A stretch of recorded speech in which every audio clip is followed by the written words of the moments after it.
اعوذ باللہ من الشیطان اللعین الرجیم، بسم اللہ الرحمن الرحیم۔ مسند قضا پر بیٹھنے والے نااہلوں کی مذمت میں خطبہ نمبر 17۔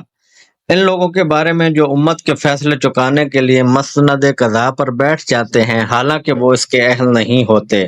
تمام لوگوں میں سب سے زیادہ خدا کے نزدیک مبغوض دو شخص ہیں۔